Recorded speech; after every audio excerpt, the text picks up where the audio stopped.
What are your thoughts on the handball at the end? Did you see it? Have you spoken to the referee? I didn't see the image. I saw my players, but I didn't see the image. Did the referee explain whether they checked it on VAR or anything like that? It's already checked. It was checked? Yeah. Yeah. And did they give any reason as to why it wasn't given? Well, presumably the players are not very happy.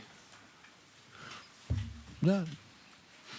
We didn't talk about referee decision, so we know how it's going on in the past, the present, the future. So it happened. Referee decide no is no. So. Hi Pep, you seem to have a lot of control in the first half. I think they only had one shot on target, and the second half it changed a little bit. Was that something that they did differently, or something that you did differently that allowed them to get back into the game? They make a step forward. We spoke in half time. I said, forget about it. This is not going to happen in the second half. The manager will not accept the fans, and they make a step forward. And in our press intensity, we were not precise like the first half. Even with that, we have the first two chances with Riyad, with a pass back from Gundogan and the Erling situation, and that's normal. So I was here 3 years, and the biggest quality of this country, these teams, is never give up and go and go and go, and they always have their minutes, and they had it, and we concede a goal that they have to see it, and but in general, I'm really, absolutely, really pleased. I know that we don't have a team we can compete with them with a lot of transitions, quick transitions. They are better than us, so they are faster and quicker, except Kyle and Erling. The rest, the pace they have, we don't have it. And that's why I had to have the game with this control that we had the first half, but a part of the goal we have chances for nothing, and our set pieces was all the time close to score 2 or 3 goals. And we have a game in Manchester where the team is going to win, is going to go through. So. Hi Pep. Sorry, you probably get asked this every time it happens and City don't win. But could you please explain why you didn't want to make any substitutes tonight? I have the opportunity as a rule to have 5 substitutions, but I'm the manager and apply it, and I take it if I want. So that doesn't mean the fact that if there's substitutions, I have to do the substitutions.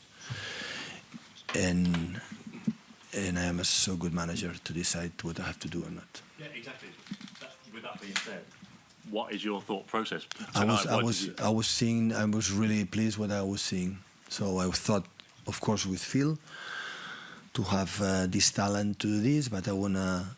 After the goal we concede, I thought immediately to put Phil, but immediately we took the game again in our hands, and with this control that we have it, and because they play with 6 up front, we play with the 2-2 fullbacks, lots of wingers, 4 players, incredible runners, and in that positions, in the way they play, we have to have a lot of control. That's why the players that we had, like Gundo, like Riyad, they have an extra passes that we need, especially in the first leg.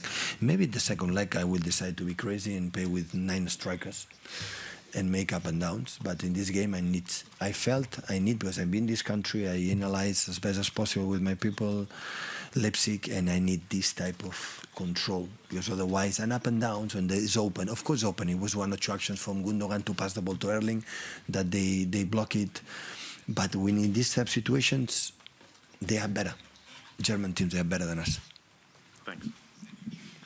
Hola, Mr. Bienvenidos a Leipzig. How do you rate the draw looking forward to the second match? And how did you see RB Leipzig in the first and in the second half? I had the feeling that the game will be decisive in the second leg. I would say too that a little bit more precise in front of the goal before his 20-25 minutes, that they were excellent. Normally there is one misconception in football that after we play the first half, the people is going to say, oh, how bad is the second half? Why you cannot think that Leipzig is a good team? Like, they don't lose a game from many times. He beat Real Madrid here comfortably in a good game. And I know the game against Bayern Munich, that the first half Bayern was better, but the second half Leipzig was much better. So I have a lot of respect about Leipzig. And when they do good things, and you create problems because they are good. Always we talk how bad is one team. Why we don't talk how good they are the other ones? No? Why don't talk our first half because we did it really well, not because Leipzig did it wrong. And we knew it. So we just I had a feeling, knowing them and know the position is the 4 game in 10 days, all of them away. Our game in Arsenal was really tough, and after 3 days, go to Nottingham. We really recovered incredibly well. We played really, really good. And after come here, and after we have to go, day after tomorrow, we fly again to Bournemouth to play in Premier League. And after just 3 days later, we go away again against that with some injured players. And that's why I put all this perspective. I said, I'm so delighted for the game we played in 3 weeks. Hopefully we can arrive in a good conditions, and we decide the way. Of course, I will learn from what we saw today. We can do better.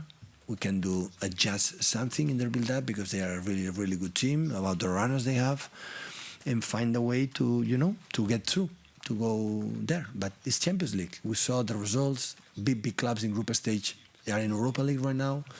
So it's so demanding competition. Before it was quite easy, but now, today, all the teams in all leagues are really, really strong, well prepared, good managers, good teams. And that's why my expectations are not high. My expectation didn't fly to Leipzig thinking I went to win 0-4. For 1 second, I thought about that. For 1 second. I said, okay, the game we have to play, the control is 2 legs, 180 minutes. I don't want to lose 4-3, 4-0 here. So I have to be open the game in Manchester, and this is what it is. So, and this is going to happen. Pep, you got the players together in a huddle on the pitch after the match. Was that your message to them? Yeah, because they were heads down. Right. I said, why are you head down? You had to heads up. It was really good. The game you played. People don't like it. Doesn't matter. You play the way to play the game you should play. We could be more at the end, look more Erling or what happened. Yeah, of course, but it's going to happen. So. Because sometimes when you use a lot these kind of actions and you lose the ball, they run. And you have to, you have to have the control that we need to do it. James, just on the end. Okay, Rob, still. Okay, we're good. Oh, you are not creative. Thank you, guys. Good night.